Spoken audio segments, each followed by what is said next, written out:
ආයිබෝවන් සෙනස් වෙතින්. ඉතින් මං අද ටික දවසකට පස්සේ හිතුවේ පොඩි වීඩියෝ එකක් කරලා ඔයාලට ගෙදර දොර ලස්සන තියාගන්නත් ධනාකර්ෂණය සෞභාග්‍ය ළඟා කරගන්නත් අවශ්‍ය වෙන පොඩි ටිප්ස් ටිකක් කියලා දෙන්න. ඒ කියන්නේ ඔය පැලත් කොහොමද ගෙදර තියන්නේ කොහොමද කියන එක. එහෙනම් ඉතින් අපි බලමු ඒක අපේ නිවසේ තියලා තියෙන විදිය. ඔබට පේන ඇති මේ තමයි අපේ නිවසේ ප්‍රධාන දොරටුව. ගෙට ඇතුළේදීම කළු පාට පාපිස්සක් තමයි දාලා තියෙන්නේ. ඒක ඇත්තටම ගෙදරට හොඳයි. පුළුවන් නම් පාපිස්ස යටින් යතුරක් තියලා තියන්න. එතකොට ධන ආකර්ෂණය තව තවත් වැඩි වෙනවා. වගේ මේ જાති මනි ප්ලාන්ට් පැලයක් තියන්න. දකුණු පත්තර වෙන්න. තාම මේක හැදීගෙන එනවා. අපි ළඟදී තමයි ගෙදර පදිංචියට ආවේ. ඊට පස්සේ මේ වගේ ප්‍රධාන දොරෙන් බලපුවම ඔබට පේන ඇති මේ මිදුල අපේ. මිදුලේ පුළුවන් නම් හැමදාම උදේට කහ ටිකක් කිහින්න.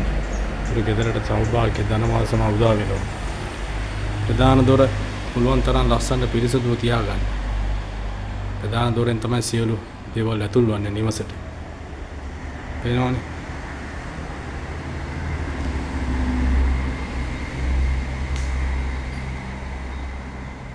ඊට පස්සේ මම මේ ඊසාන අපේ මේ නිවසේ ඊසාන පැත්තක මේ තියෙන්නේ.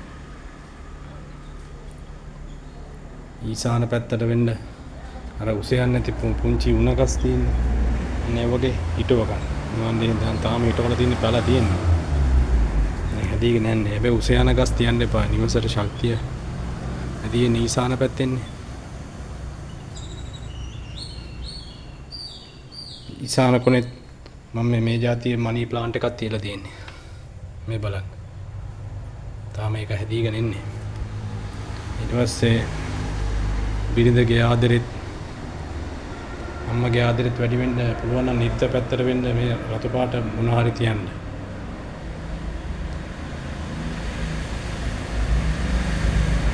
ඉතින් වෙදින් ෆොටෝ එක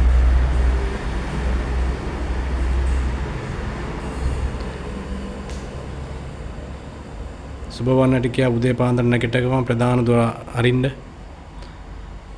ජය වේවා සුබ වේවා නමෝ බුද්ධාය කියා. तो निवास लස්සන සිරියාවන්තව අපිට මුළු දවසම ගත කරගන්න පුළුවන්.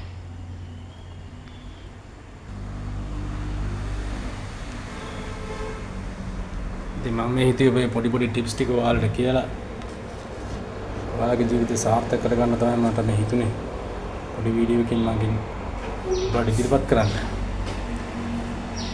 ඉතින් ඒ වගේ ජය වාසනාව ගෙන දෙන්න ඔබත් මේ පොඩි ටිප්ස් ටික අත්දැක බලන්න. ඉස්ලාම් නිවසේ ඔබගේ නිවසේ තියෙන දිශා ටික හොයාගන්න.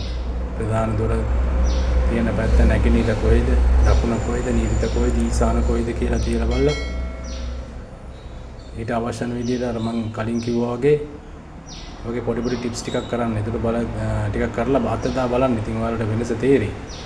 ඉතින් ඔය වගේ මම ඉදිරි වීඩියෝ වලදී පොඩි දේවල් ටිකක් තව පෙන්නන්නම්. එහෙනම් ඔබලා සිටු දෙනාටම ජය වේවා. ආයිබෝවන් සෙනස් වෙතින්.